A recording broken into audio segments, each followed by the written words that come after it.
Oklahoma City bombing. Carrie, thanks for stopping by. And you know what? This is something that I remember. It's something like almost like a 9/11 in a ways. We will never forget when there's domestic terrorism or any type of terrorism in our country. Wouldn't you agree? Yeah, certainly. And I think, one of the reasons I wanted to do this now actually is I was a little too young to remember this and at the time. And it kind of occurred to me that actually there probably enough time has passed, 30 years has passed, where there probably is a generation or two generations who don't know what happened that day. And as you say, to this day, it is still the deadliest domestic terror attack in the US history. So it felt important, certainly with the 30th anniversary coming up, that we do something to try and commemorate that. Yeah, and it's really surprising how certain things happened that led to the Oklahoma City bombing.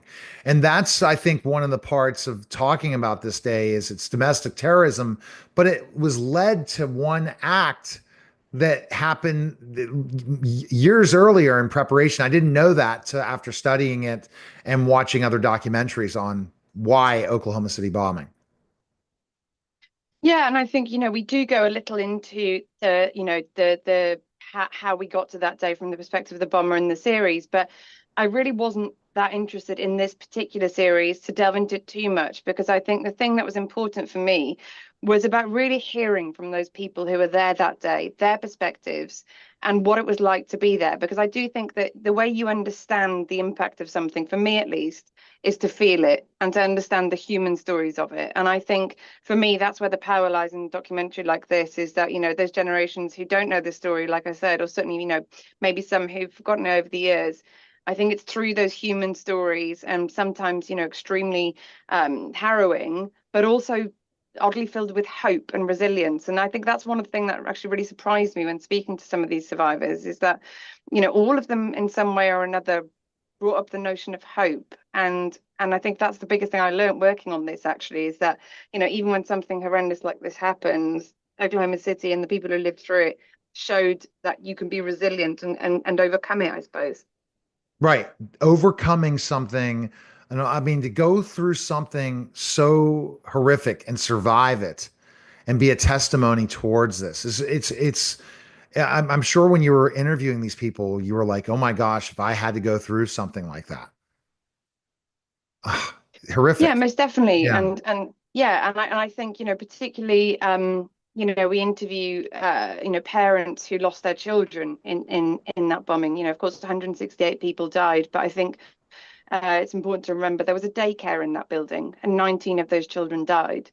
And so, when you're sat there talking to parents who've lost their children, one, she was actually working there, so was a bit older, and then, a mother who lost both of her young toddlers. Um, I think it's by speaking to them that I found it extraordinary, first of all, that they were even able to sit there talking to me. Um, and that epitomizes that resilience I'm talking about, really, that I think you can really feel it in Oklahoma City. And it's probably the biggest thing I hope people do take away from this, actually, is as well as, the hope that it sparks a conversation about the dangers of extremism today. Um, that people can see some of that hope and resilience and that humanity actually that can come from something so evil. And you think about it, we can snap as human beings so easily based on a hard day, based on specific things. This was completely planned, but we have to look at specifically enough mental health at the end of the day, too.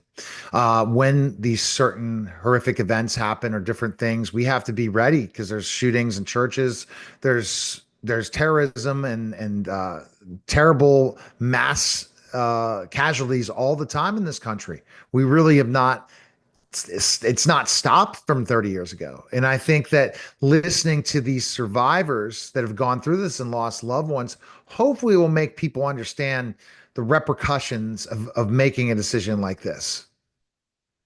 I certainly hope so. And we interviewed President Bill Clinton as part of the series, and I think he summed it up really well, where he was talking about how essential differences are.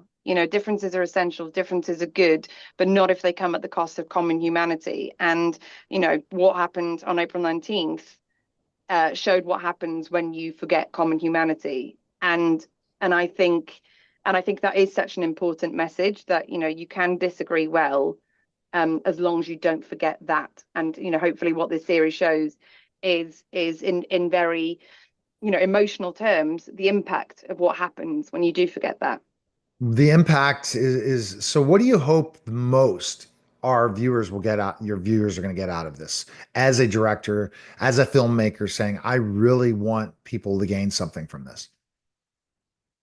I do think it's that. I just hope that people really feel the impact of terrorism, beyond a kind of something they read about in an article, that they feel the long-lasting impact of terrorism as well, I think, because I think it's quite easy, to sort of think if it's not something you've lived through that, oh, it happened 30 years ago. But actually, everybody we spoke to in their own different ways still lives with that. And, that shapes their lives in indeterminate ways. And actually, I think it shaped Oklahoma City. How could it not?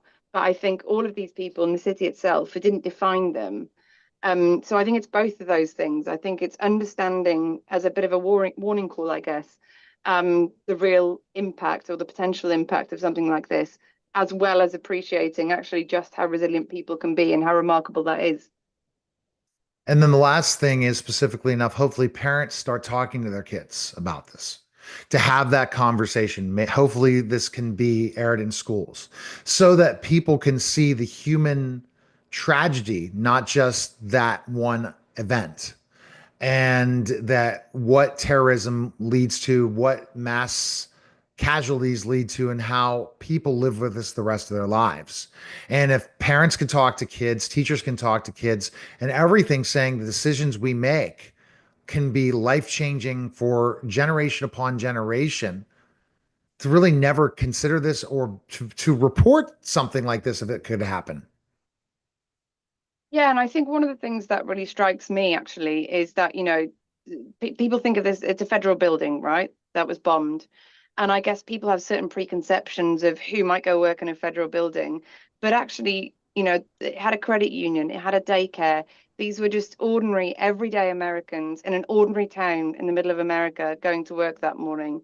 And I think that's something that actually for people who have watched and I hope will watch, that I think really resonates. This isn't some big city or, this is it could be anywhere in America. And I think that's also, important in the context of this story is that these were just ordinary Americans who ended up, some of them doing extraordinary things that day. That's certainly something I hope resonates. I think that, one other thing is Oklahoma City has never gotten over this in 30 years, in my opinion. There's still lots of pain and suffering that people have gone through. It's not like 30 years later, Oklahoma City's recovered completely from this. Agree? I don't know. I think well, I don't know because I mean, the I people had at an least. interesting I mean, I conversation guess the with, recovery of never forgetting, kind of like 9/11 in a way in New York City, yeah, that it's always going to certainly, touch people's hearts. Yeah. I think one thing I will say that genuinely surprised me when I went to Oklahoma City was actually just as a city, a modern day city, just how vibrant it is. And I think one of the things that if anybody goes there is a must see is the memorial in the middle of Oklahoma City, because I think what they do there is not only do they kind of, educate about what happened, a week after every anniversary, they held a marathon. And that for me embodies, I think, the spirit I felt in Oklahoma, which is yes, they remember. Inevitably, the city is completely shaped by it because I think, everybody knew somebody or was connected somehow to somebody in the building. Um, but then I think what they've really grasped onto is the importance of commemorating whilst also showing that resilience. And I guess that the anniversary followed by the marathon is quite a literal embodiment of that spirit, I think. And thinking 30 years, that's something that again is as a filmmaker is an amazing thing to have to cover and to will live on your documentary in so many ways. I think that is something that why you do this, right? Yeah, I certainly hope so. And I think the reason I do it actually is, in the last couple of weeks, being able to show those people who trusted us with their stories that the reason I do my job is when they sit there and say, you got my story right. And that's what it was like to be there that day. It's the point at which they tell me you got our stories right. Because it's a huge privilege that people trust you, particularly when it comes to something like this. And you're asking them to sit there with you for hours on end talking about this horrendous day. Um, So I just hope that they feel like we've done justice to their stories, to and to honor those that were lost as well. All right. Oklahoma City bombing. One Day in America is a three-part series which premieres Wednesday, tomorrow, April 2nd, on the National Geographic Channel, Disney Plus, and Hulu. I have Disney Plus. I'm going to be definitely checking it out. Appreciate it. Thanks again, Carrie, and thanks for stopping by.